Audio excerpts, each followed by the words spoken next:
Thank you so much, Dr. Rowling. We really appreciate spending a little bit of time with everyone tonight. Kudos to you who want to sit through information about fluoride. You think we would have learned it all when we were in our dental programs, but hopefully we'll open your eyes to some new information. I'm just going to run through this really quickly, this first few slides. Peter and I are both involved in Dr. Jen oral care. And you can learn about that after our presentation. During our discussion today, we're going to talk about the history of fluoride. We're going to talk about the efficacy and the risks based on some scientific studies.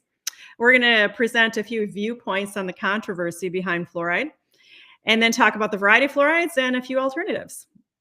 So let's get rolling. Wonderful. Once again, thanks for joining us.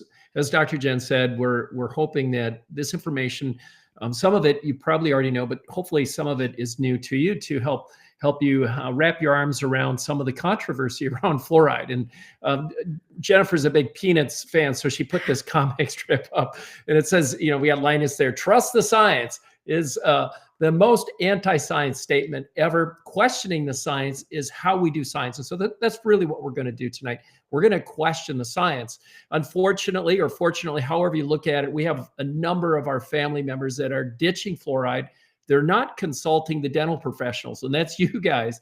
They're making decisions without consulting you, choosing products without fluoride. And so part of our lecture tonight is going to explore why this is happening. What is happening within the media and news outlets. We have RFK Jr. out there. But in the meantime, really, it's interesting because we're still seeing, I guess, a very strong supportive system behind fluoride in itself. But let's just take a quick look at recent media events that has kind of triggered certain parents to avoid fluoride. Right. And so it all really got started in August of 2024. So, just a few months ago, the National Toxicology report was released. I think pretty much all of us have looked at a piece of this or heard about it through some patients. And essentially their conclusion was there was an association between fluoride and fluoride measurements in urine and drinking water and children's IQ. Now, that led to Judge Chen, who is a U.S. district judge, in September of 2024, he asked the EPA to take a close look at water fluoridation. He felt that based on some of the research, based on the National Toxicology report, that adding fluoride to drinking water might pose an unreasonable risk to children's health. And then finally, Robert F. Kennedy in November described fluoride as an industrial waste. He, of course, has been confirmed as the head of the Department of Health. Utah most recently became the first state to ban fluoride, and that's going to be effective next month in May. So that's where we are. That's why we're here, right? To learn a little bit about why this is occurring and what we can say to our patients when they ask. In the meantime, we have the Centers for Disease Control and Prevention still making the statement that community water fluoridation is one of the greatest public health achievements of the 20th century. So they're standing strong by these statements. So there is some conflicting information. Who do we believe? Where do we go? In the meantime, yes, as I mentioned earlier, we have a lot of families out there that are afraid of fluoride. And we're seeing all kinds of posts out there on social media. I'm sure you guys are seeing, whether it's if you're on TikTok, Facebook, Instagram. This was a recent post that we discovered, but it's adding to the fear mongering, if we will, on fluoride. And you can see what it says. The post was, "I love it when toxic chemicals are added to my family's drinking water without my consent." And then they have bags of sodium fluoride. You can see the skull and toxic, and it says this is what bags of fluoride look like that are delivered to your local water treatment facility. So is fluoride really poisoning us? Is there a benefit to us? Let's get into the science on what fluoride can actually do, what the benefits that we can get out of fluoride in drinking water. Absolutely. So let's start at the beginning. What is fluoride? Okay, fluoride is an ionic form of the element fluorine. It is the 13th most common element on the earth. Okay. It's negatively charged, and that's something that is important when we get into some of the toxicity. It's negatively charged. It will combine with a positively charged, most likely calcium or sodium, but it can grab onto almost anything that is positively charged. In our human body, it's almost always associated with calcified tissues because they have calcium, right?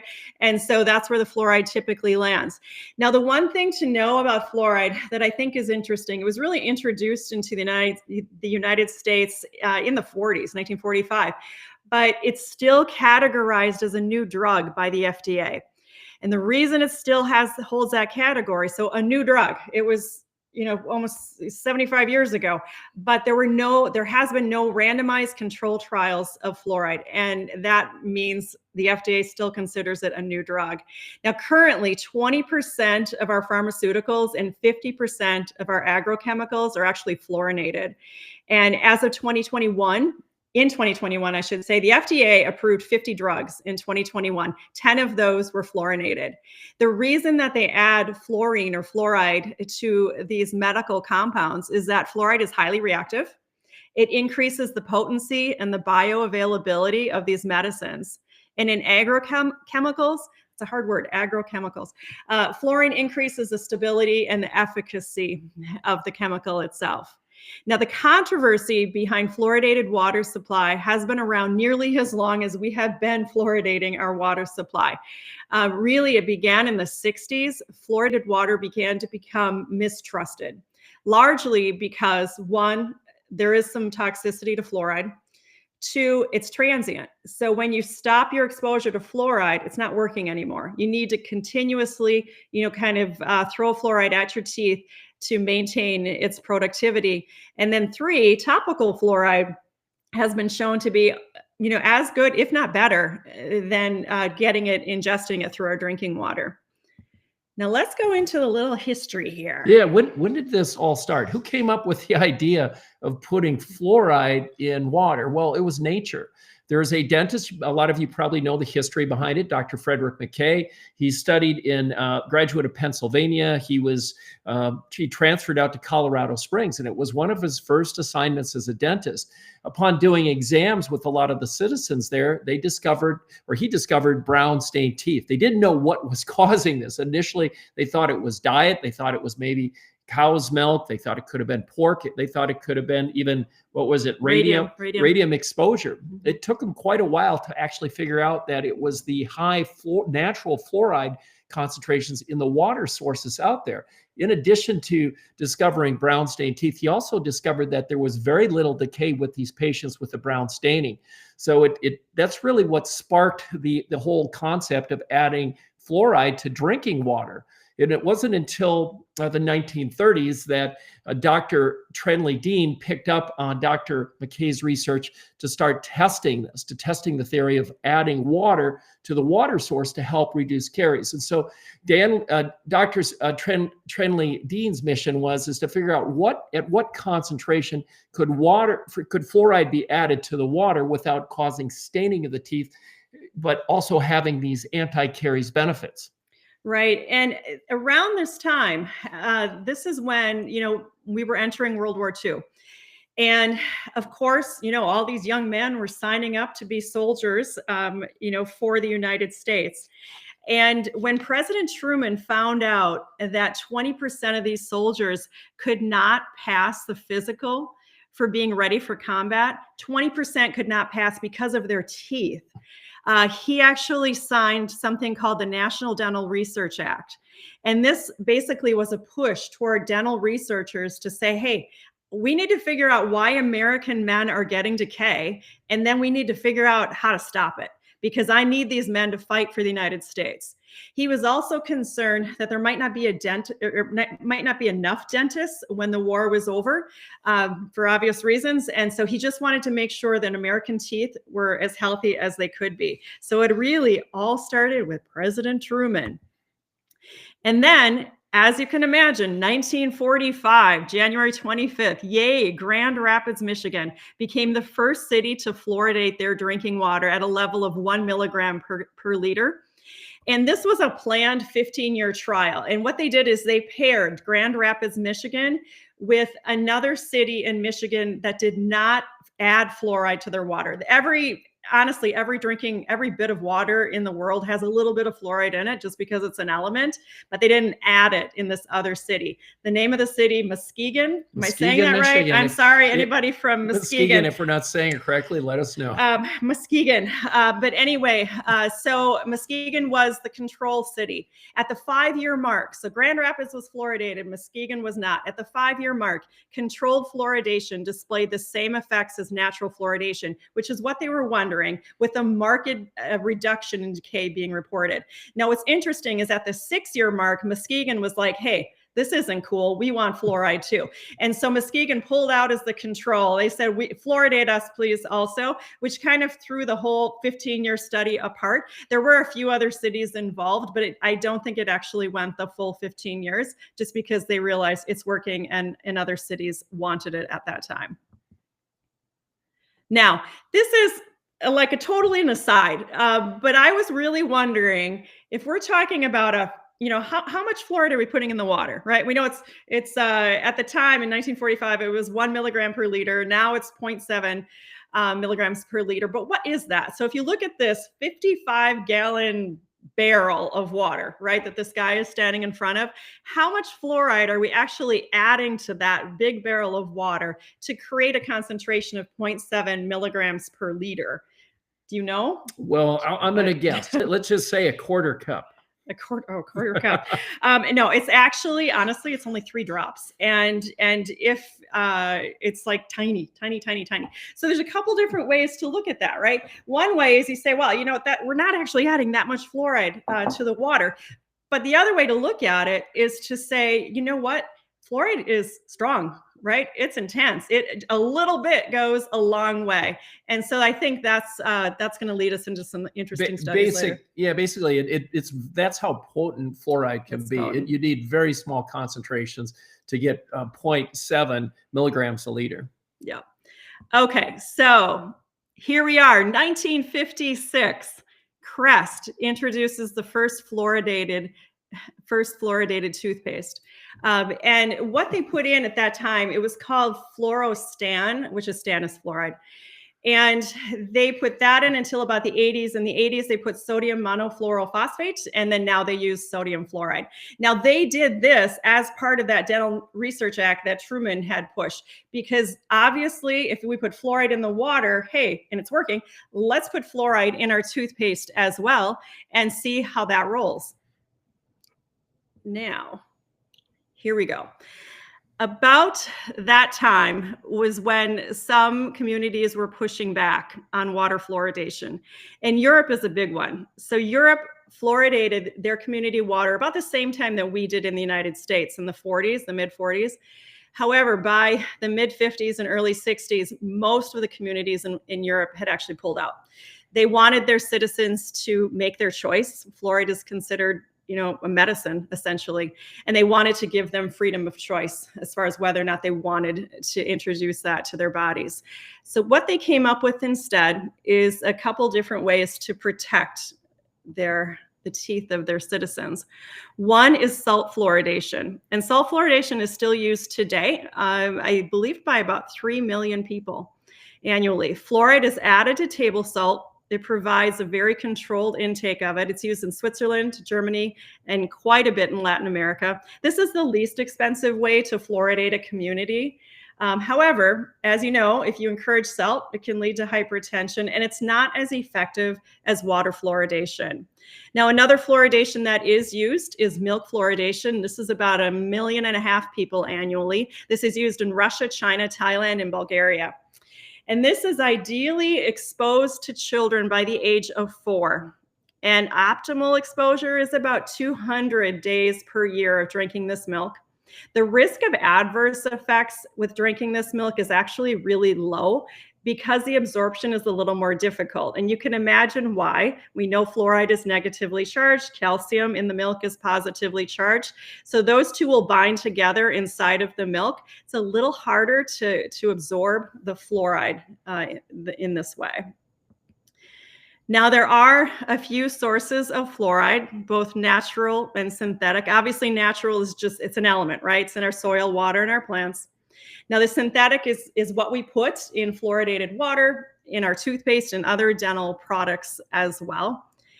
And there are a few hot spots of fluoride, which I think is kind of an interesting, this is obviously a map of the world.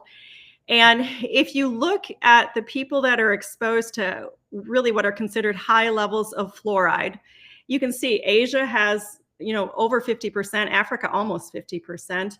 And then you can see North America, Europe, South America have little bits and pieces of it. And the reason that they feel that fluoride becomes more prevalent in the soil, in the water, is really just based on the rocks. Volcanic and metamorphic rocks that have a high pH and high temperatures tend to release more fluoride into the just the natural water, and then also the soil.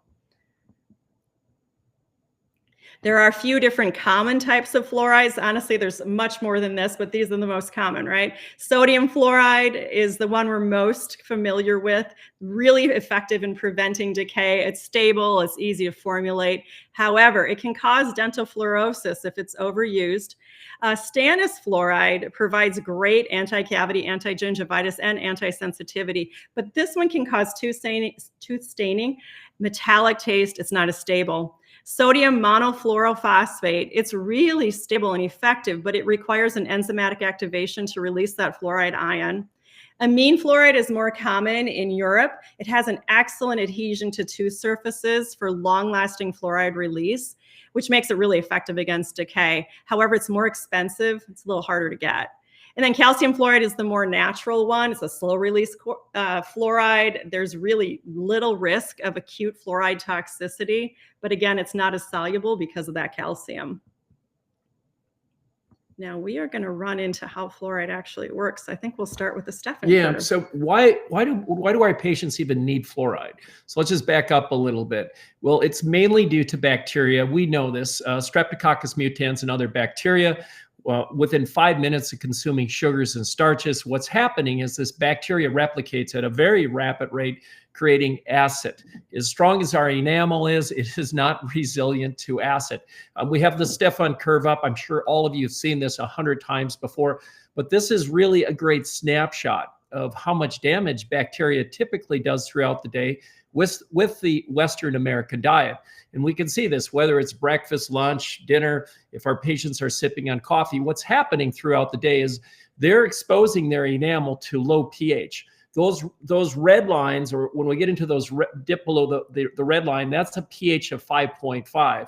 Once we get below 5.5, what's happening within the enamel starts to dissolve. Both phosphate and calcium starts to leave the enamel. So this is something we refer to as demineralization.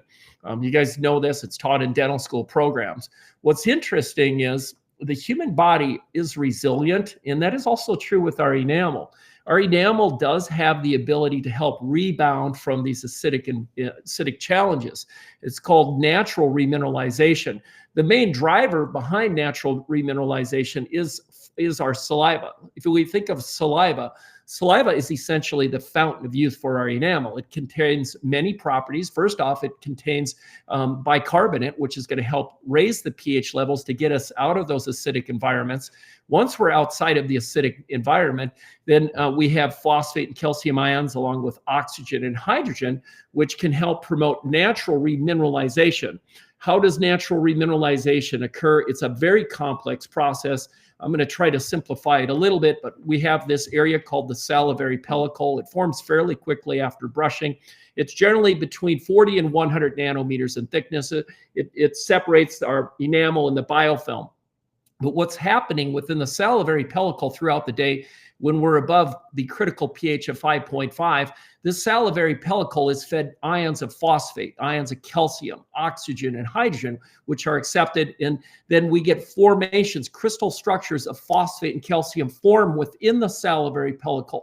Once crystal structures of phosphate and calcium form within the salivary pellicle, then they can integrate into the enamel to promote natural remineralization. Yes, it is true. Our body does produce crystal formations of phosphate and calcium, generally around 40 nanometers in size, which is technically considered a nanohydroxyapatite crystal structure. And we'll talk more about that. But at the end of the day, if our patients are on the Western American diet and we have Streptococcus mutans and other acid-causing bacteria, the amount of natural remineralizing occurring just can't keep up. And so typically, patients have something called a phosphate and calcium deficit. That means we have more phosphate and calcium exiting the enamel versus more phosphate and calcium entering the enamel. If patients have phosphate and calcium deficits over prolonged periods of time, caries form.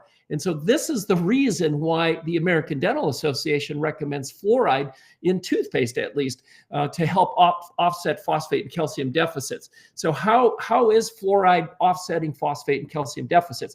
Let's talk about the biochemistry of fluoroapatite. We know that 97% of our enamel is hydroxyapatite. That's calcium, phosphate, oxygen, and hydrogen. When we brush with fluoride, what's happening is fluoride ions enter the surfaces of the enamel, replacing the hydroxy group with fluoride ions, creating fluoroapatite. Fluoroapatite more or less lowers the critical pH of our enamel from about 5.5 to 4.5. So it's not necessarily reducing acid challenge, but what it's doing is it's helping the enamel become more resilient. So when we're in those low pH cycling events, we're going to see less phosphate and calcium leaving the enamel. So we can, in essence, we can say that fluoroapatite decreases the amount of phosphate and calcium lost throughout the day. But what's interesting is to get fluoroapatite creation, it's important to note that we do need quite a bit of phosphate and calcium in the salivary pellicle, but also within the surfaces of the enamel. To be precise, we have an equation up on the bottom of this slide. This is a PubMed study, but it's a little bit of biochemistry. I love it. We love the science, right? We love biochemistry. So let's look at biochemistry. And there's an equation here, and I think every dental professional should understand this equation. And what this equation gets to, it gets to the point of, just emphasizing how much phosphate and calcium needs to be available to create the fluoroapatite. So here it is here. For every 2 fluoride ions, we actually need 10 calcium ions, 6 phosphate ions, present to create just 1 unit cell of fluoroapatite. So the takeaway here is that without an abundance of phosphate and calcium, it's really hard for patients to convert fluoroapatite. And we'll come back to that in a little bit regarding patients with xerostomia. So when we think about how fluoride works against something like Streptococcus mutans, there are a few things that it does, right? There's a few different ways that it attacks it, okay? And so fluoride can disrupt the metabolism of it and weaken the acid-producing ability. It can compromise the acid tolerance, and it may affect, this is still under a study, right? But it may affect the adherence of Streptococcus mutans to enamel. But the question is, we know that, bugs in our body develop resistance. So can Streptococcus mutans develop resistance against fluoride? And the answer is we think so. Streptococcus mutans, just like a lot of other bugs in our body, they're clever little things. They can evolve, right? And so there's a few different ways that Streptococcus mutans has evolved. And it tends to be when they get a lot of fluoride, a lot of exposure to fluoride. So it can pump fluoride out, can get it right out of the cell. It can create basically this little protective, what'd you call that? Almost like I want to think about it like a space thing, but it can protect essentially from fluoride from coming in. And then also it can adapt its internal processes. So it can actually still do its thing even in the presence of fluoride. So when we see fluoride resistance, it tends to be with xerostomia patients, which makes sense. I was taught, and we have 2 kids in dental school, and they are also taught that if you see a patient with xerostomia who tends to have, pretty high decay, right? What we're told is, all right, pull out your prescription pad and write a prescription for 5,000 parts per million. Just give them a lot of fluoride. If you give them a lot of fluoride over a long time frame, those Streptococcus mutans bugs will create or will evolve and be resistant to the fluoride. Now, there's two different ways they can do it. It can be just a phenotypic resistance. It can also be a genetic mutation.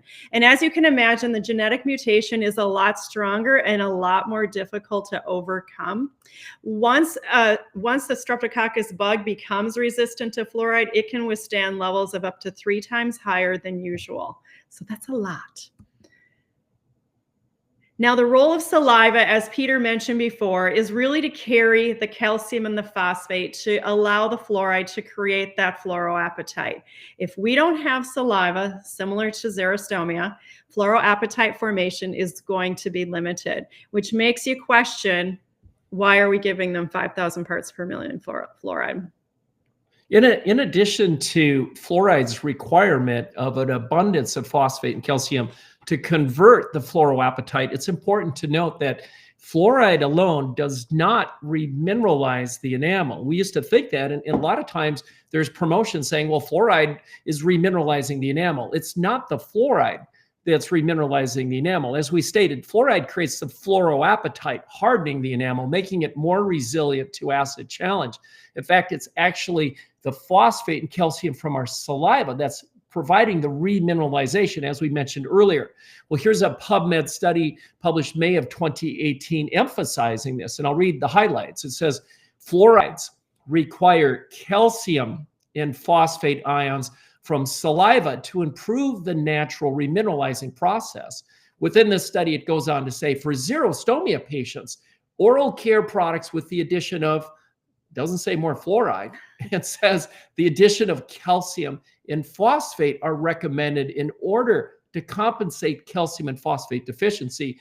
Look at the date on this study. This study was published May of 2018. 5,000 parts per million fluoride was created in the 80s. This study was done over 30 years after 5,000 parts per million fluoride was recognized as a solution for high caries patients. Well, what we know today, and is what Dr. Jen had indicated, we're relying more on phosphate and calcium in this oral microbiome for fluoride's efficacy. It's the power of biochemistry, right? Did I already say we love biochemistry? Yeah. All right. So one thing to know about topical fluoride, and there is some research on topical fluoride, obviously, and it does reduce decay really nicely, actually. Obviously, I would say the one thing that's hard to know with studies like this is that it's hard to pull out the effect of the water supply, right? The fluoridation that we've been adding to the water. But we do know that topical works really nicely. And so one thing that the Cochrane Library did, and for those of you that don't know what the Cochrane Library is, it's really a collection of databases. They provide independent, high quality evidence to inform healthcare decision making. And so what they looked at is, okay, now that so many places, so many communities have fluoridated water, and fluoride toothpaste, fluoride mouthwash is essentially widely available. Really, what is going on with the water fluoridation? Do we still need it? Is it still helpful? That kind of thing. And I think the most interesting thing about the study is that most of the research done on water fluoridation was done before 1975. And so if you look at from 1975, okay, what is that, 50 years ago till 2025, the amount of research studies that have been done on water fluoridation and the effect on decay is about 60 studies in about 50 years. And only 2 of those were done in the United States. And so there's not a lot of research that's looking at the effect of fluoridation of community water supply right now. And so what they found with kind of the limited research is that actually now that toothpaste and mouthwash is widely available with fluoride, that community water fluoridation just isn't as effective as it used to be. The other thing that they looked at is let's look at some communities that stopped fluoridating their water and what happened. And so, as I said, Europe widely stopped using water fluoridation. We know that they're using salt and milk, but they widely stopped putting it in their water. They showed a little bit of decline, an increase in decay rates, back in the 60s when they decided to do this, but really it's kind of settled down. And they're really attributing this to fluoridated toothpaste, mouthwash, and then just basic preventative care. Calgary in Canada in 2011 also discontinued the use of fluoride in their water supply. And by the 11-year mark, so by 2022, they decided that actually the decay rate increased quite a bit in the Canadian children in Calgary. And so they elected to add it back into their water system. And they plan to do that this year, actually, 2025. In the United States, Juneau, up in Alaska in 2007, decided to remove fluoride from their drinking water as well. There is, kind of one or two studies. I didn't see a lot of studies on this, but it did look like their decay rate increased. However, it obviously isn't enough to get the attention of Alaska. So they still do not have fluoridation in their community water supply. Now, when we look at the way that fluoride works, initially back in the time of, Trendley Dean, is that right? Dr. They really thought the hypothesis was that if we put fluoride in the water and get it into these young children pre-eruptively, so before the teeth erupt into the mouth, that these teeth are going to be harder, they're going to be stronger, they're going to be better able to put up with the attacks from what they're eating in the Streptococcus mutans. That's what they thought. However, research has eventually showed that enamel exposed to fluoride pre-eruptively did not contain more fluoride. And so a lot of evidence now suggests that fluoride acts mainly through post-eruptive remineralization. And so it works better when the teeth are already in the mouth. And so I thought that this was a really interesting conclusion to studies similar, to what we just mentioned. A dogma has existed for many decades that fluoride has to be ingested and acts pre-eruptive. Current evidence clearly suggests that the mechanism of action of fluoride is mainly topical and post-eruptive. Adopting the precautionary principle categorizes fluoridation of community drinking water supply as an unreasonable risk. This is what spikes this controversy in the United States. Judge Chen, this type of research, this type of conclusions is what's getting people's attention. And we should know it when people come to us, when our patients come to us and ask about it.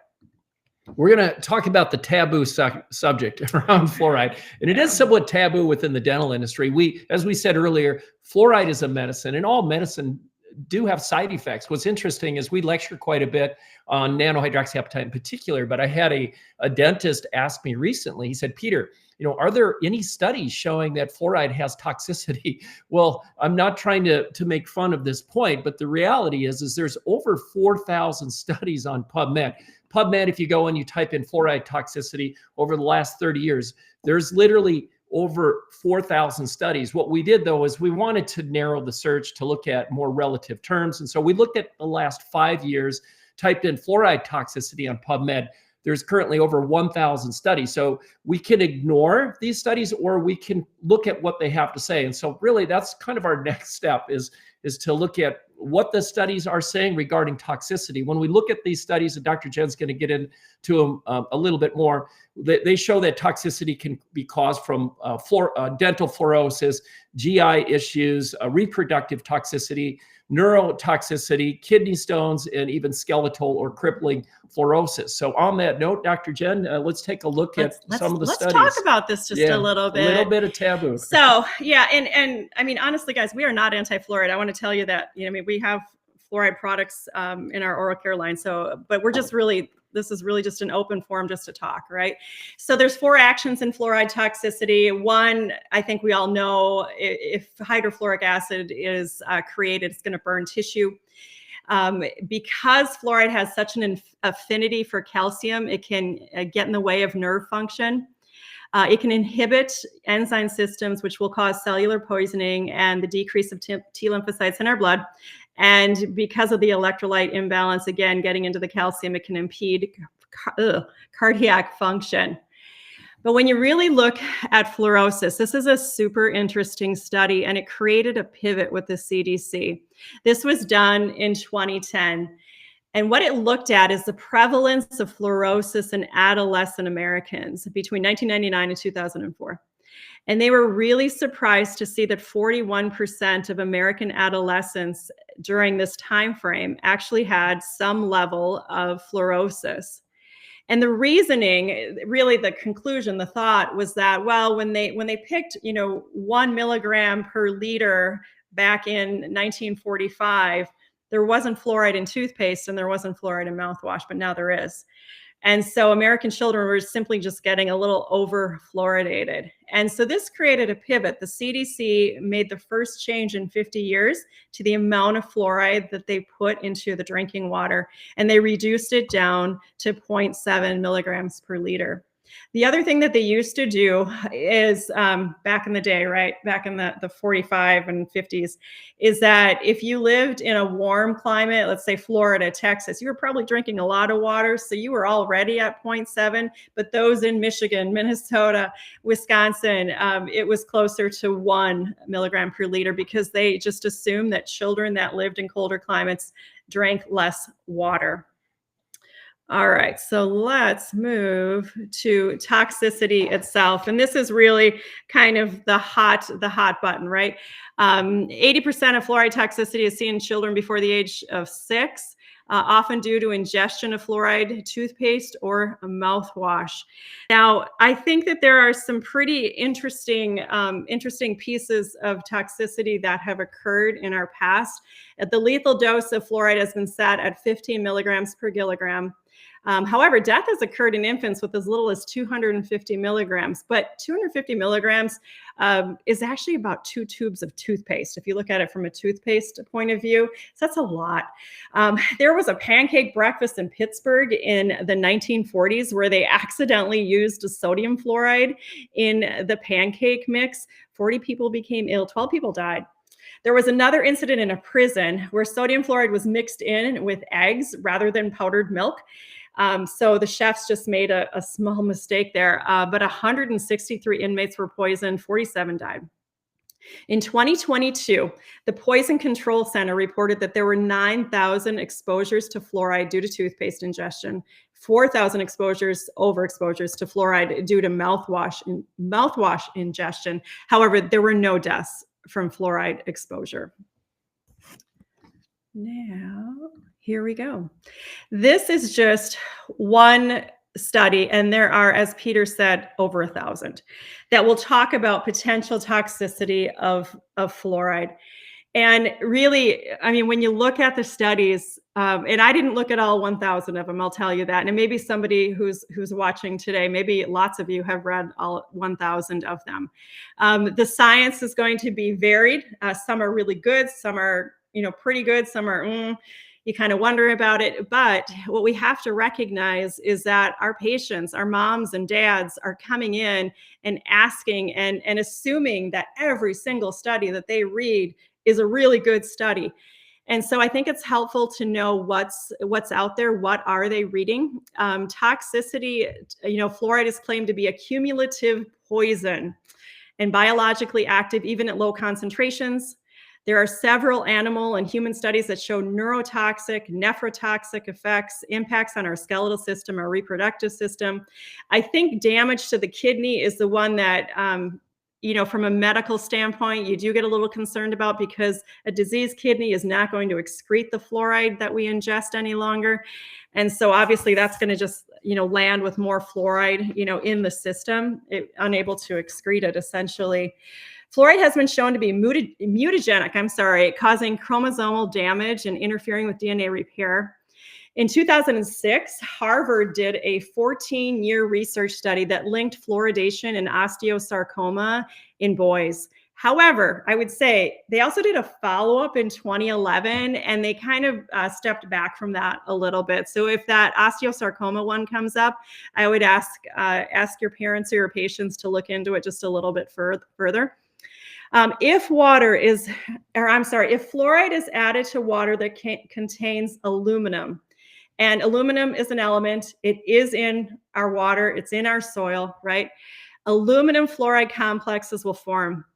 Aluminum fluoride has the potential to interfere with hormones and neurochemical signals. The EPA recently noted that aluminum fluoride is a high health research priority due to its known toxicity, and it has been linked to dementia. And finally, can fluoride pass the blood-brain barrier? That's going to be a question that if you haven't been asked yet, you will be asked. And the answer is yes. It can actually easily cross the blood-brain barrier. There is a study done in 2023 that had a potential link between fluoride crossing the blood-brain barrier and development and invasiveness of brain tumors. Again, these are just things you want to know about. I'm not saying any of these are completely accurate, but you want to know that they're out there, okay? You will see some questions or hear some questions about fluoride collecting in our pineal gland. And it does appear that this is true. The pineal gland, I will say, is outside of the blood-brain barrier, so at least we have that. But as we age, our pineal gland calcifies. It is just part of aging. And of course, fluoride likes calcium. And so if we have calcium in our pineal gland, then the fluoride is going to collect there. It could affect melatonin, serotonin production. It could affect how well we sleep. Now, when we get into, this is the National Toxicology report that was released last August that we talked about previously. And I just want to give you a little more details about it since this one is more recent and it's really been in the news. This was a pretty rigorous 9-year study that evaluated the relationship of fluoride and intelligence in children. And it concluded that as fluoride levels rise, IQ drops. However, I'm going to tell you, there were 74 studies and over 50 of them were dumped. Okay, they felt that they were biased. They were just kind of a low quality. So only 22 of the studies were kept for this meta-analysis. And they were from 10 different countries, but none of them were from the US. Okay, but what they did conclude is that for every 1 milligram per liter increase in urinary fluoride, there was a decrease of 1.63 IQ points in children. Now, they only found an association. So they didn't say there was a direct connection or kind of a cause and effect, I guess is what I want to say. And of course, they concluded that more research needs to be done. Okay. Now, this is an interesting study that basically backed up what the National Toxicology report was. It was published online in 2024, but in print in January of 2025, so just a few months ago. And they did a very similar study. They looked at 20,000 children, and they found an inverse association and a dose-response association between fluoride measurements in urine and drinking water and children's IQ. But look at the last conclusion here, the last sentence of it. These findings may inform future comprehensive public health risk assessments of fluoride exposure. Again, we get back to Judge Chen, and basically it's kind of supporting what he asked the EPA to look at. Now, in contrast, this study was also an epidemiological study, and it looked very closely at studies that would link, fluoride to all these various toxicities, including IQ. And they said, hey, we're not really looking at the full picture. And so most of the studies, they didn't consider where the people live. They didn't consider the birth weight of the child, maternal intelligence, and exposure to other neurotoxic chemicals. And so I think that that's a big one. Essentially, they said that fluoride should not be considered a human developmental neurotoxin as long as the levels of exposure are low. So when we talk about low levels of exposure, there's a few interesting studies that are done with what we would consider low levels of exposure, which is what is in our drinking water, right? This one is done in Canada, and they looked at 500 pregnant women. And basically, we're trying to see, how much fluoride are they being exposed to? And then they had controls that were not exposed to fluoridated water. And they looked at the IQ scores of the children when the children were about 3 to 4 years old, so several years later. And the IQ scores of these children were reduced up to 5 points, and it was more sensitive for males. This study, or similar study, was also done in Mexico for 200 pregnant women and actually had very similar results. Want to talk about Yeah, we talk prescription? about prescription fluoride. So, some of the things we can take away here is that, yeah, there are studies showing that high exposure to fluoride is suspect. And this brings us to 5,000 parts per million fluoride. As we stated earlier, 5,000 parts per million fluoride wasn't approved by the Food and Drug Administration until the 80s. And when it was approved, it did come with restrictions. You know what they are. Patients cannot use it without a prescription, limited frequency once a day, a limited amount of thin ribbon. What's really interesting, if you haven't read the fine print on 5,000 parts per million fluoride, the Food and Drug Administration has guidelines for children ages 6 to 16 that they're supposed to, after use, expectorate and rinse mouth thoroughly, which is really interesting because that's counterintuitive to the ADA guidelines, which is we do not rinse, we spit out the excess toothpaste, we wait 30 minutes. But if you guys have not had the opportunity to recently review restrictions on 5,000 parts per million fluoride, highly recommend that you take a look at that. But the question is, why does the Food and Drug Administration require children ages 6 to 16 to rinse after using 5,000 parts per million fluoride? And I think some of these studies support why they're asking for that particular guideline using 5,000 parts per million fluoride. So what is a better solution? We have children that have high caries rate. It could be different reasons. They could be on Adderall, which causes xerostomia. Maybe they have underlying health issues. Maybe it's diet. Well, more recently in Europe, what companies have been doing is they've been keeping fluoride at 1,000 parts per million, but adding in an ingredient called nanohydroxyapatite.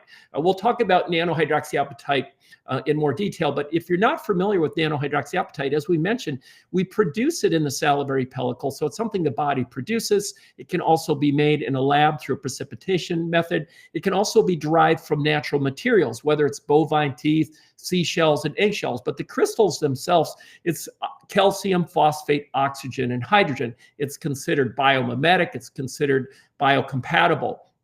Regarding studies supporting nanohydroxyapatite's efficacy, there's quite a few studies on PubMed, but for what time we have, I'm going to do a quick overview on how these crystals work. Fluoride, as we know, it's biochemistry. Nanohydroxyapatite is more biophysics in nature. Really, there's 4 mechanisms of action when you brush with high concentrations of nanohydroxyapatite. Number 1, there's proteins in bacteria like Streptococcus mutans that have an affinity towards hydroxyapatite, which is our enamel, right? This is a very smart bacteria, but it's not smart enough to know the difference between enamel hydroxyapatite and hydroxyapatite during the brushing process. You can actually see crystal structures on the lower left-hand side surrounded by bacteria. So that's really the first thing you're going to see brushing with nanohydroxyapatite.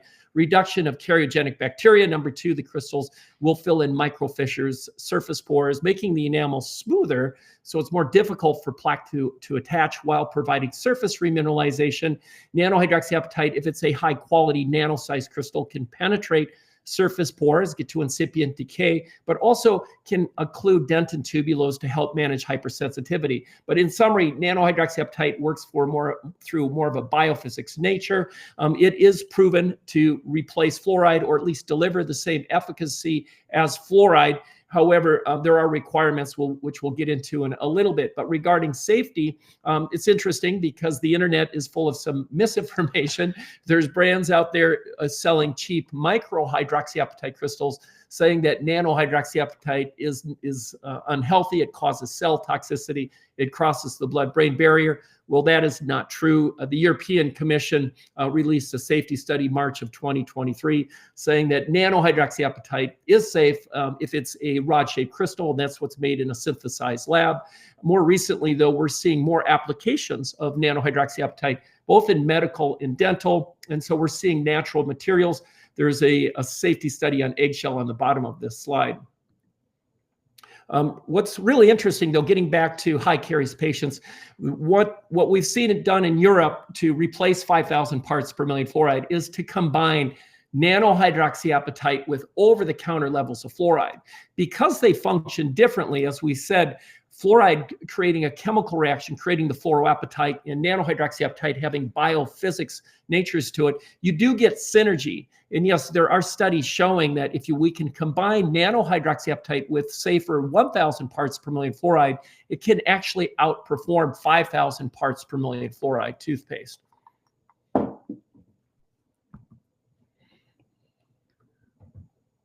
This was a study showing that, yes, nanohydroxyapatite does reduce karyogenic bacteria. I know we're coming up on the hour and we're getting all kinds of wonderful questions, but we do want to, open this up for questions. In the meantime, it's really, as we started this presentation, we're not here to persuade you to use fluoride or not to use fluoride. However, we do want to bring to light some of the studies that are being discussed, not just amongst dentists, but amongst our parents groups, to help us have a better understanding why we're seeing parents ditch fluoride. In the meantime, and I think we've all seen this before, we have a really difficult time trying to convince a parent to use a product that they do not want to use. And so what do? We want to look for alternatives. And this is where we'll talk a little bit more about nanohydroxyapatite. But at this point, Dr. Rowling, I think we probably want to jump into some of these questions. Okay, we have about 50 and we have, let's see, 7 minutes. We can do this. Okay. Carrie would like to know, where were the toxicology analysis done? What if the water is naturally fluoridated in cities with multiple times the 0.7 parts per million? Should they take it out of the water? I think that, if you go back to that map that we had of the world with what they're calling hot spots, where there's, obviously much more fluoride than what we have in the United States at the 0.7, and even looking at Colorado Springs, right? I think that they're curious, looking into whether or not they can remove fluoride from the water. I'm sure it's being researched, but right now I don't think that they're actively removing it. I think that they're very aware, though. Okay, we've got a question here. How do you differentiate between fluorosis and decalcification? Well, fluorosis is going to be too much fluoride, right? And as Dr. McKay found out when did he graduate? Was it 1901? Yeah. When he moved to Colorado Springs, those patients, they weren't decayed. And that's why he was so surprised, because back in Philadelphia in dental school, he saw a ton of decay. And then he moves out to Colorado Springs, and the teeth are mottled, they're brown, but they're really hard and they're not decayed. So that's fluorosis. Decalcification is a lot different. You see it, with braces patients, right? And we call it decal. And that just means that the minerals essentially have been leached out. The calcium and phosphate have been leached out, and that enamel is soft. Question here. Patients come and tell me that fluoride is a poison and a neurotoxin. Can you please speak about this issue a bit, and where are they getting this from? I think that they're getting it. You can go back to what the influencer posted. A lot of them are getting their information from Instagram and TikTok. And once you stop on, somebody's post that talks about fluoride and how it's poisonous, then all of a sudden you're stopping on everybody's, because AI says, oh, this person wants to hear about toxicity with fluoride. And so there are so many articles, there's so many studies being done, over 1,000, right, in the last 5 years on PubMed alone, that are just looking at fluoride toxicity. It is in the news. I've got a few questions about nanohydroxyapatite, and I want to remind everybody, if you can stay on for a few minutes, you'll get even more information and an ability to claim free samples as well. If the level of calcium and phosphate in the saliva is low, how do we manage it? And do you advise taking supplements? Well, if we think about, once again, saliva's role, it has many functions. It has bicarbonate in it, which will raise our pH levels. It offers moisturizing and lubrication. But saliva is really the primary driver behind natural remineralization. As we said throughout the day, saliva is supposed to be delivering phosphate and calcium ions into the salivary pellicle to allow formations of phosphate and calcium crystals to form, to provide natural remineralization. Nanohydroxyapatite, because they're crystal structures of phosphate and calcium, adding that to the toothpaste can help with the brushing process. It can help these crystals integrate into the enamel to help offset phosphate and calcium loss. And so supplements, taking calcium and phosphate supplements in themselves, from what we know, we're not aware of any studies showing it to promote remineralization. However, nanohydroxyapatite crystals at high concentrations at 10% are able to penetrate surface pores, get to incipient decay, but also adhere to the surfaces of the enamel to replace phosphate and calcium lost during these low acid challenges. Great question. Is fluoride good for all ages? Wow, isn't that a controversy?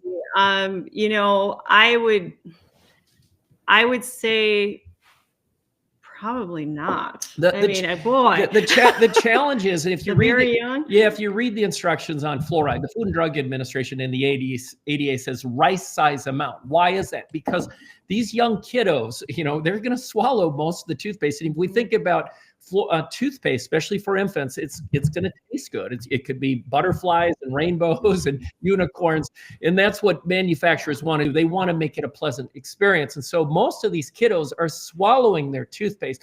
So we have to think about that. Their studies show that 40% of the toothpaste is swallowed, yet we're not supposed to be swallowing fluoride toothpaste. In children. We're supposed to be spitting it out. And so we're going to have to weigh that. You know, you guys are dentists, you're hygienists. Is there decay? Do they need the fluoride? There's trade-offs with this, but at the end of the day, if the child is swallowing most of their toothpaste and we can give them an alternative like nanohydroxyapatite, which is safe to swallow, these young infants might be better served. I would also say that when you look at the excretion of fluoride, as an adult, we excrete about half of what we ingest for fluoride.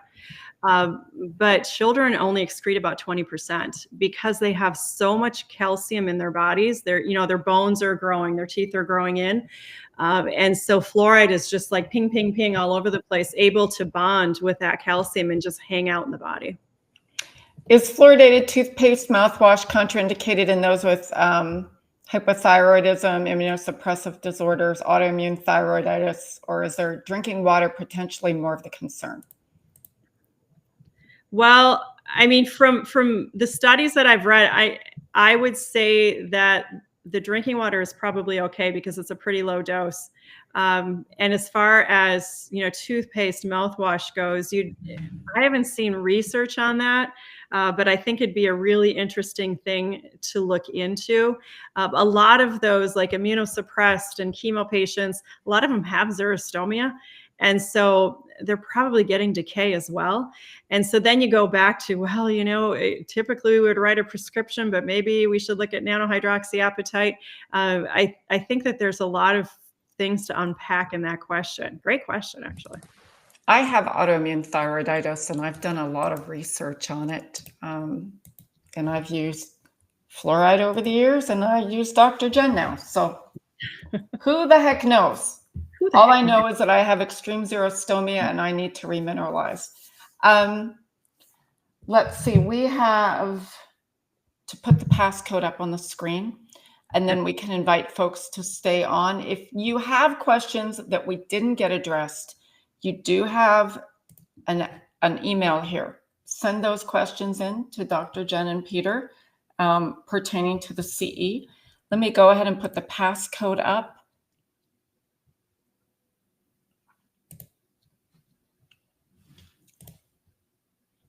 158273 is the passcode.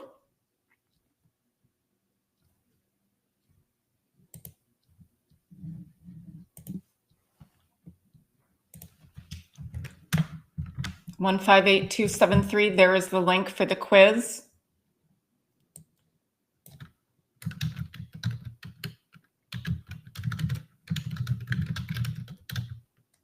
And if you can stay on for a few minutes and the presentation is in your course folder, you'll learn more about nanohydroxyapatite and Dr. Jen's oral care products. And we have free samples for you to order as well.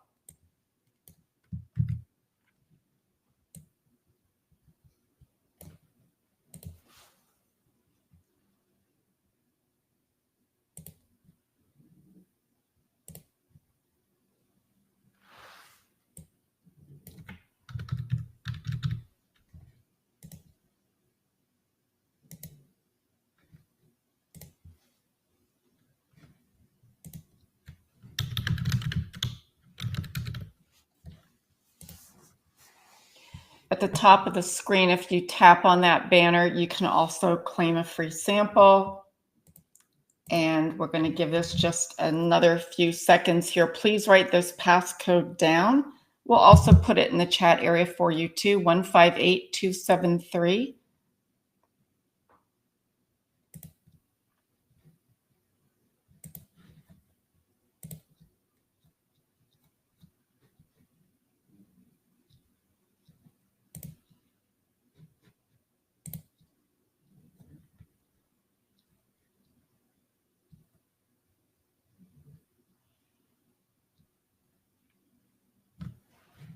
You'll also see that in the chat area. Okay. I'm going to go ahead now and bring up the presentation here to learn more about Dr. Jen's oral care products. I'm going to turn this over to you both. And again, thanks to everyone who's attended. Please stay on for a few minutes, or there will be more questions and more time to ask questions. Thank you, Dr. Rowling. Hey, I just want to remind everybody, if you click that link to get a sample, you can try out this toothpaste that we're going to talk about just a little bit. You might be wondering how an orthodontist from St. Paul got involved in oral care toothpaste.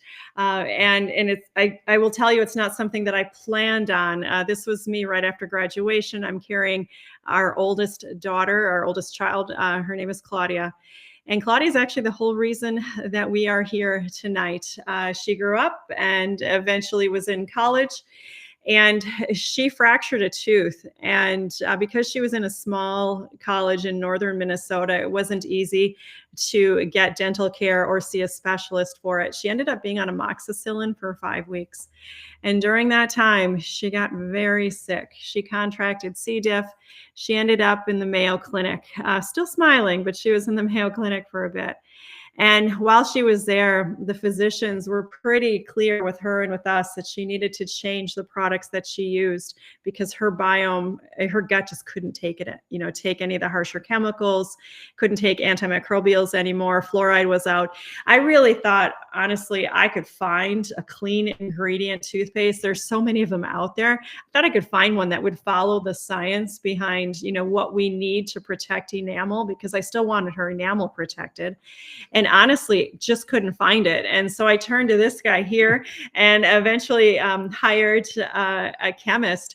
And essentially, we created an oral care line that follows the science. And we're really hoping that it helps educate the public and gives you an option for patients that do not want fluoride. All right, so I'm going to just share a little bit about nanohydroxyapatite. We touched on it during the early presentation. I want to expand on that. But for those of you that really want to deep dive into nanohydroxyapatite, Dr. Rowling has a wonderful CE presentation on nanohydroxyapatite. We do also do lunch and learns. But before you exit this this lecture, click the link on the top of the screen. We'd like to send your office a sample pack of nanohydroxyapatite products. We have some fluoride-free nanohydroxyapatite products, but we also have more advanced formulations combining nanohydroxyapatite with fluoride. But as we mentioned, nanohydroxyapatite does work. There's over 3,000 studies on nanohydroxyapatite, 50 years of history. And we go into this, we do a deep dive during our presentation. But in summary, for patients that do not want fluoride, if they ultimately want to use nanohydroxyapatite, there are requirements. Number one, the toothpaste has to have 10% concentration. This is the kind of the downside to nanohydroxyapatite. It is unregulated. The FDA currently, as you know, only recognizes fluoride as an anti-caries agent. There are other countries, though, like Japan, that do recognize nanohydroxyapatite as an anti-caries agent. In the meantime, there is no consumer protection with fluoride-free products. As a result, there's a lot of brands out there currently sprinkling in low concentrations of nanohydroxyapatite, yet making claims that their products aren't equal to fluoride. There are quite a few studies, in particular, even hierarchy of evidence studies like this one here that was published May of 2022, about addressing concentration. These studies are very clear. I'll read the quote. The optimal concentration of nanohydroxyapatite in dentifrice's toothpaste is 10%. Yet we're hearing from dental professionals now as well that have chose a diluted nanohydroxyapatite product, not even knowing concentration mattered, seeing high caries rate with their own children. These are sad stories. I had one dentist share with me recently that after switching her own children from a fluoride to a diluted nanohydroxyapatite toothpaste, that she had to sedate both her 4-year-old and her 7-year-old because of the advanced decay. So the takeaway here is that nanohydroxyapatite can replace fluoride, but there are requirements. Concentration is one, particle size is the second requirement. When hydroxyapatite was first introduced in toothpaste in 1980, it was done using a microcrystal. Microcrystals are cheaper, they're less effective. In fact, when we see hydroxyapatite toothpaste, that's a microcrystal. The microcrystal can provide some surface benefits. However, if we want these crystals to get to incipient decay, to be able to occlude dentin tubules to help remineralize the dentin, it has to be nano in size. Why would a brand use a microcrystal? For the same reason they would use a diluted nanohydroxyapatite. It reduces manufacturing costs. In fact, microcrystals cost 1/5 the cost of a nano. So basically, if your patients do not want fluoride and you want to guide them towards a replacement for fluoride using nanohydroxyapatite, make sure the brand checks those 2 boxes, that it has high concentrations of 10%, and it also uses nano-sized crystals. Some of these brands that are using microcrystals are doing a little bit of fear-mongering. They're saying, well, nanohydroxyapatite causes cell toxicity. That is not true. As we mentioned, the European Commission approved nanohydroxyapatite. There's also safety studies around eggshell. Regarding crossing the blood-brain barrier, there's 2 ways this can occur. Number one, it would have to be carried when swallowing these crystals. The crystals dissolve at around a pH level of 4.4. Typical stomach lining is between 1.5 and 3.5. So perfectly safe to swallow. They dissolve. There's actually some baby food manufacturers that have crystal hydroxyapatite that they'll put in their powdered baby food for this reason. So infants, when they swallow this formulation, the crystals dissolve, delivering liquid phosphate and calcium in needed areas to grow bones and enamel. But the other option, or I guess other way crystals could penetrate the blood-brain barrier would be through the oral mucosas, through penetrating the epithemia. Epithelium. Sorry, it's been a long day. So, but there are studies showing that this hasn't occurred. With this study, they applied nanohydroxyapatite at 10% on oral tissue over a 24-hour period. They analyzed it, and there wasn't any penetration. And once again, these are studies that we will go over if you'd like to do a lunch and learn, but we also talk about it during the lunch presentation. But the biggest takeaway, what we've seen done in Europe over the last 10 years, is when you combine nanohydroxyapatite with 1,000 parts per million fluoride, you can deliver high caries patients better outcomes without exposing them to high concentrations of fluoride. This is a PubMed study addressing the synergistic benefits.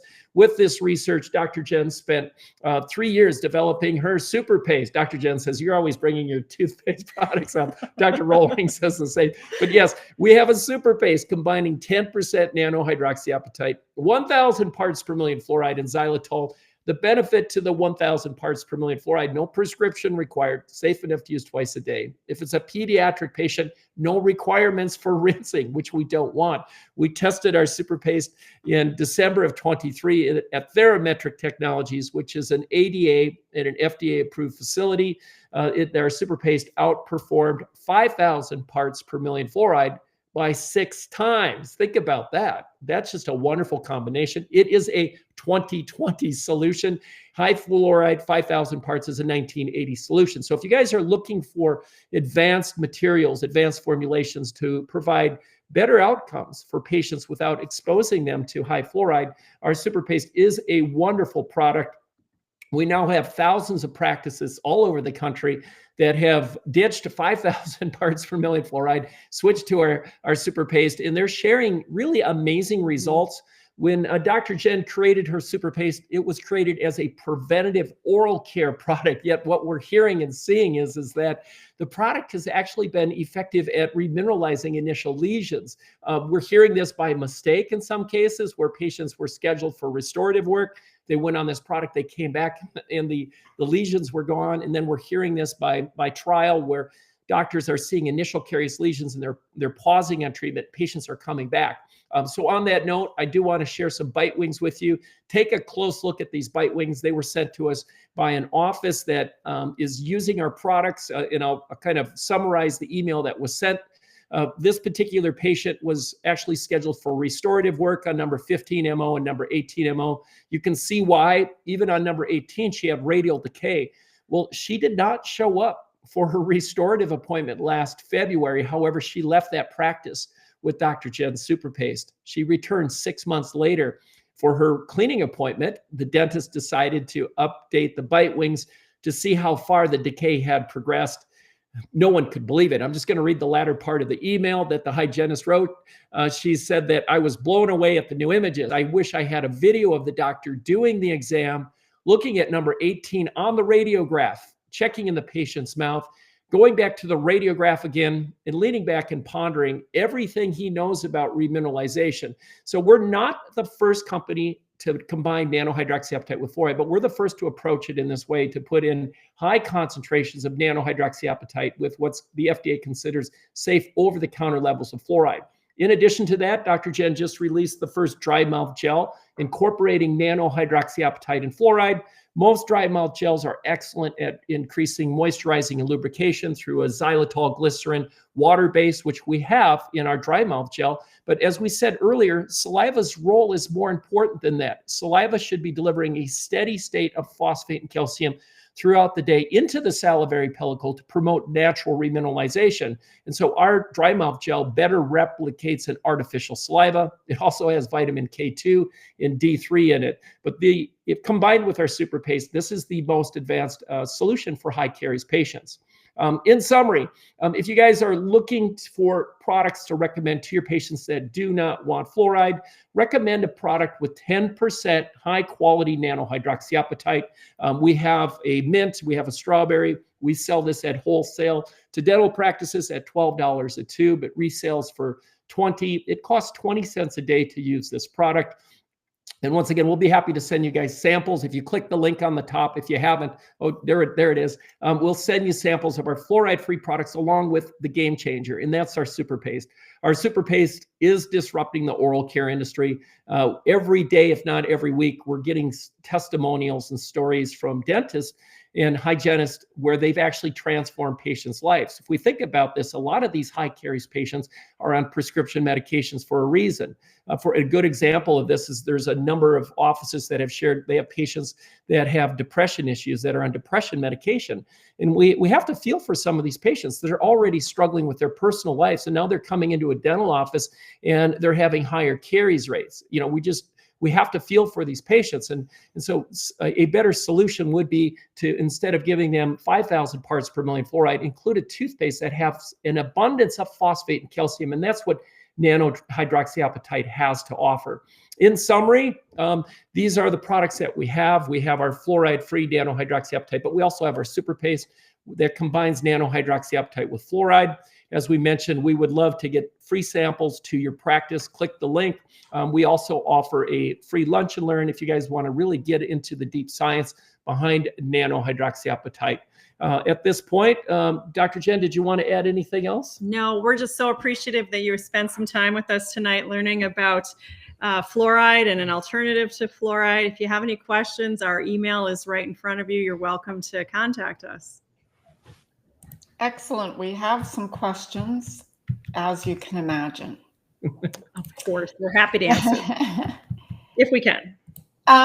We have Rebecca here. Hi, Rebecca. Don't you want the end concentrate to be 10%? She's called some other companies who say they have 10% with a size particle of 20 to 50 nanometers. If a patient has hypothyroidism, would it be best to use your bioavailable eggshell on a daily basis, but occasionally the super paste for like thin Invisalign-like trays to reduce exposure to fluoride?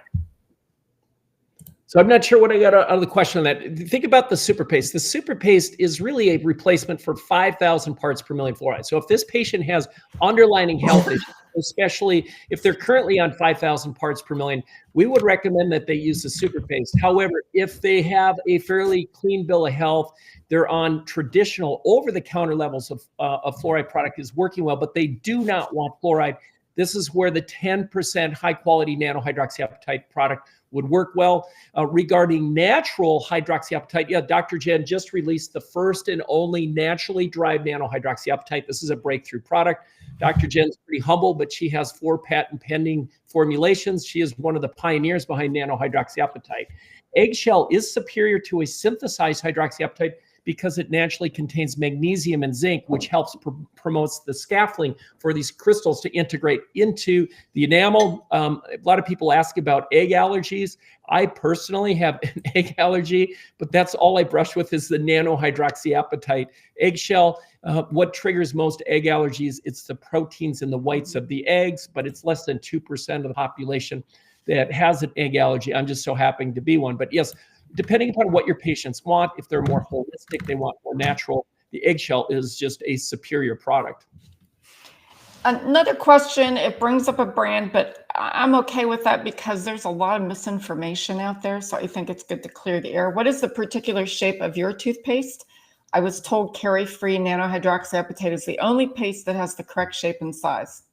Yeah, that's a great question. We do not comment on other brands, but if we look at the European study and commission study, and we're, by the way, Dr. Jen and I are we're the only toothpaste manufacturers that have ever met with the European Commission. When we met with them in Luxembourg, what was it, 2 years ago after their study? It was 1 year ago. Oh, was it 1 year ago? Was it a year ago? Time flies. I can't remember what year it was, but they were very clear. They had aspects of the crystal. It has to be rod shaped. It has to be a 3-to-1 ratio. It cannot be coated. So the European Commission does not approve specific crystals from manufacturers.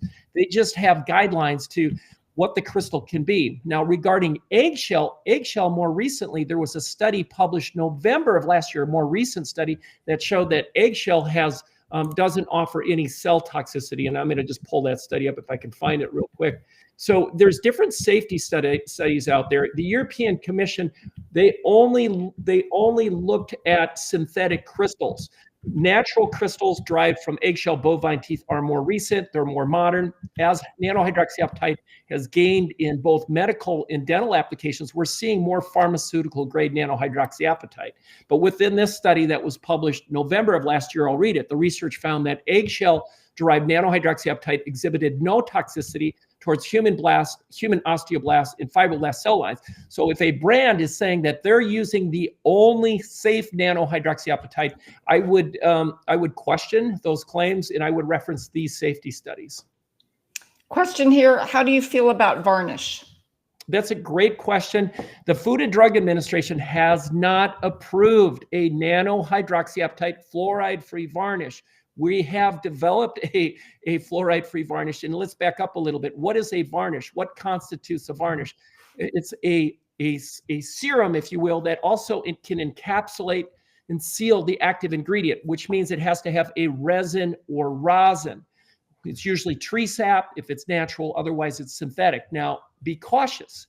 Fluoride-free products are not regulated, allowing brands to say whatever they want. And we know of 1 or 2 brands that is promoting a toothpaste gel as a replacement for a fluoride varnish. The studies do show if the product does not contain a resin or rosin, if it's a fluoride-free nanohydroxyapatite product, that product has to be applied every day to be able to deliver the same efficacy as a fluoride varnish with a resin or rosin. So in the meantime, if you have patients that do not want a fluoride varnish, but you want to give them relief or at least the same efficacy as a fluoride varnish, they can use our toothpaste. It has 10% nanohydroxyapatite. They can apply a pea-sized amount every evening on their teeth, and that will deliver the same efficacy. So be really careful with what's being promoted. In the meantime, we are working on it. We're working with the Food and Drug Administration to get clearance on a fluoride-free varnish. In the meantime, the FDA has not cleared one. Let's see, we have a hardcore Dr. Jen's user here. That was noted. Yep. Oh, thank you. So I weigh 220 pounds. I don't. This is the person here posting this. This person weighs 220 pounds, 6'1". My grandchild is 50 pounds and 3 feet. Why does fluoride in the water, why is it the same for me and the grandchild?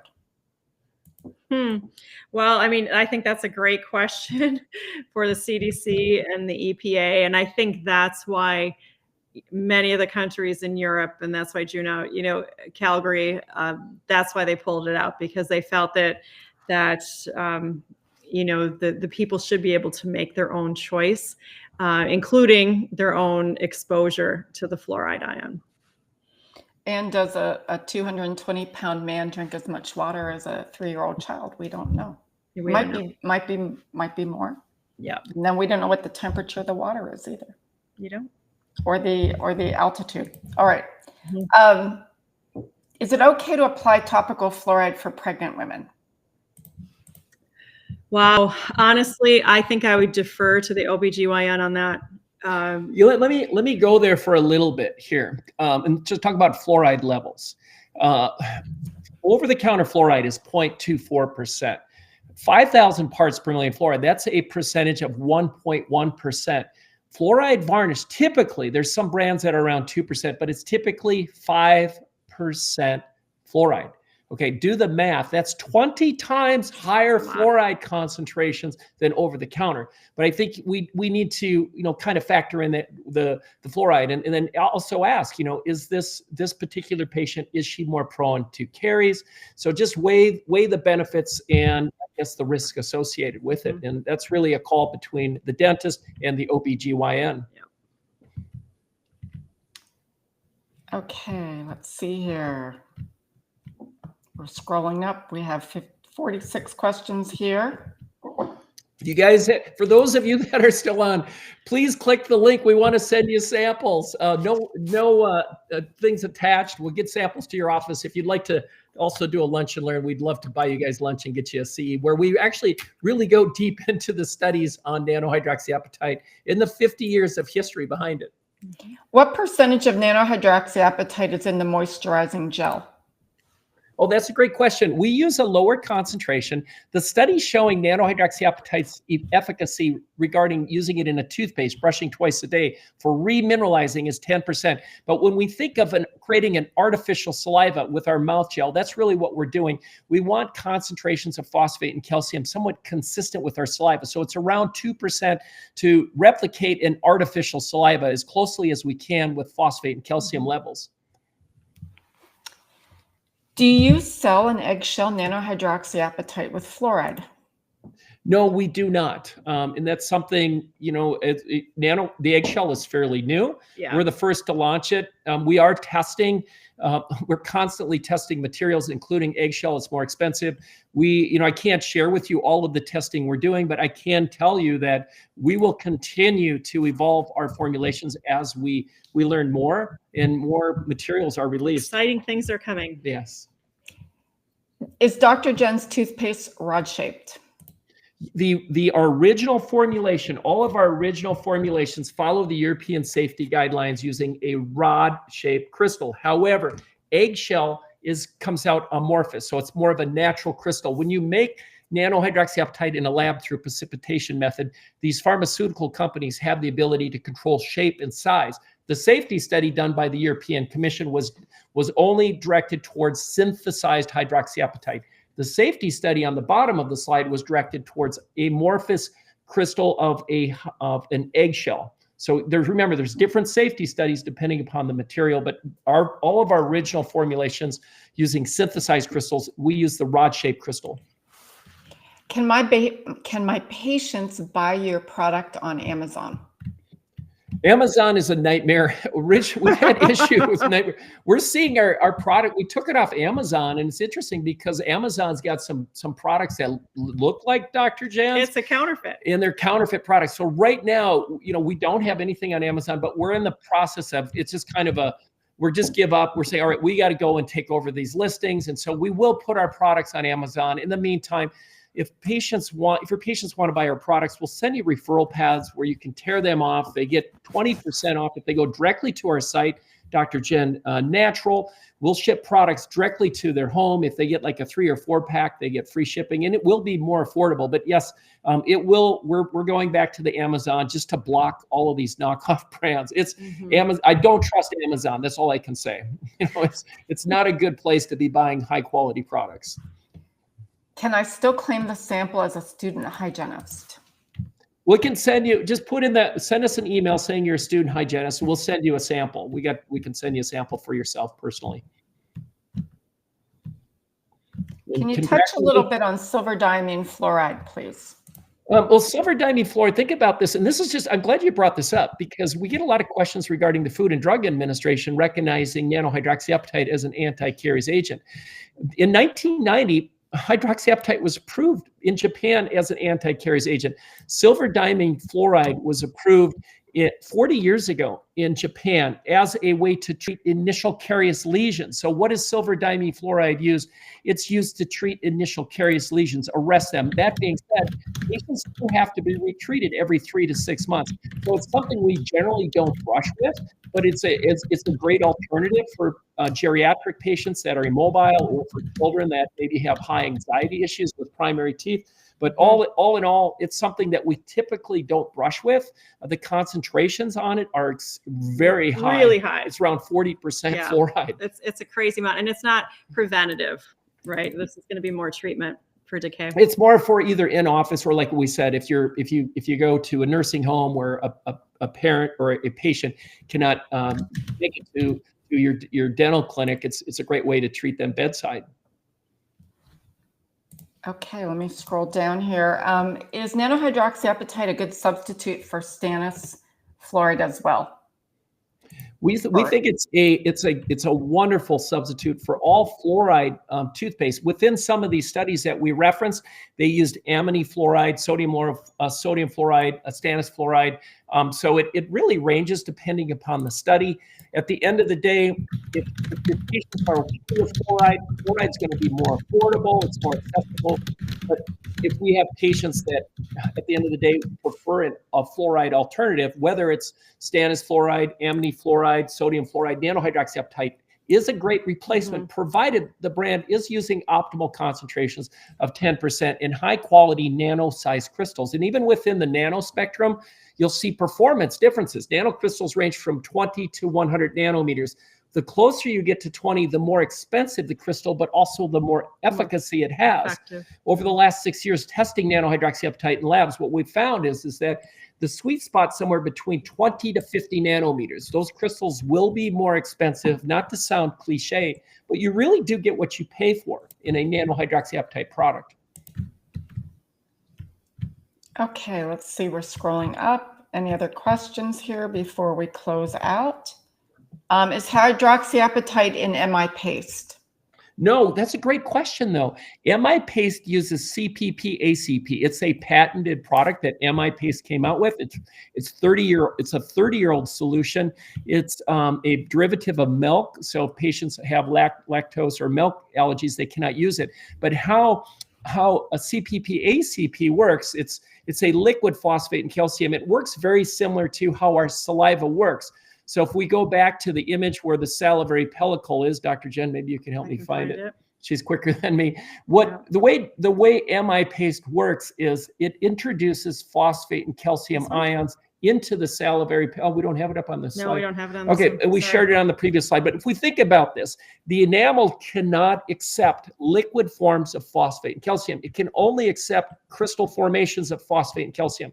So when we brush with MI Paste, what's happening is the CPP-ACP, which is liquid calcium and liquid phosphate, it's introducing ions of phosphate and calcium into the salivary pellicle to promote crystal formations. And so what happens is the MI Paste or CPP-ACP has to go through a crystal formation of hydroxyapatite before the enamel can accept it. But by brushing with an MI Paste product, it will deliver more, we'll have more phosphate and calcium available. However, nanohydroxyapatite is classified as biomimetic, meaning that because it's already a crystal formation of phosphate and calcium, it skips that whole staging of forming a crystal structure.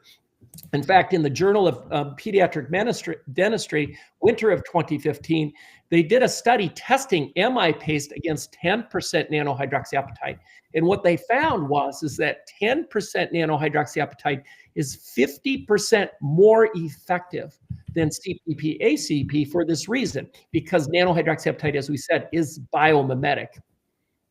Great question. Yeah, it's a wonderful question. How many times can you brush with your teeth with your toothpaste of stannous fluoride 0.45 in a day and it still be a safe level? 0.45. And we can't speak to stannous fluoride. We don't use a stannous fluoride product. We use sodium fluoride, and we use it at 1,000 parts per million, 0.22%. However, the Food and Drug Administration, they're the ones who really set the I guess for over-counter levels of toothpaste. What they've approved this for is brushing twice a day, and using it responsibly. Obviously, a pea-size amount. If it's a very small young patient, you're only supposed to use a rice-size amount. So we cannot comment on stannous levels. The only thing I would say on stannous is that it can give that metallic taste, and it does tend to be a little less stable. So I would almost tend to be a little careful with it. If it's in an over-the-counter product, and this is where you check with the manufacturer, it should be able to be used twice a day. Yeah. Well, I think we have reached the end of the internet this evening. You both did a wonderful, beyond wonderful job. Excellent presentation. Everybody so excited about this. I want to recommend everybody again to tap on the banner at the top of the screen and claim a free sample. If you are having issues with the banner, just reach out to the link here, dentalpro@drjenoralcare.com. They're going to help you out. Anything you'd like to say in closing? You know what? We are so grateful to have this opportunity. Thank you, Dr. Rowling. I love your dental academy. Oh, I'm so happy. I'm glad to have you both here. I'm glad to know you both and your family and your products. So let's remind everybody to take a look at that chat. You'll see the quiz information there. And if we didn't get your questions answered, please reach out to the Eisenhuths directly, and they'll be happy to get that information for you. So with that, we'll tell you all good night. This class is being recorded, and it's available again live June the 25th at the same time.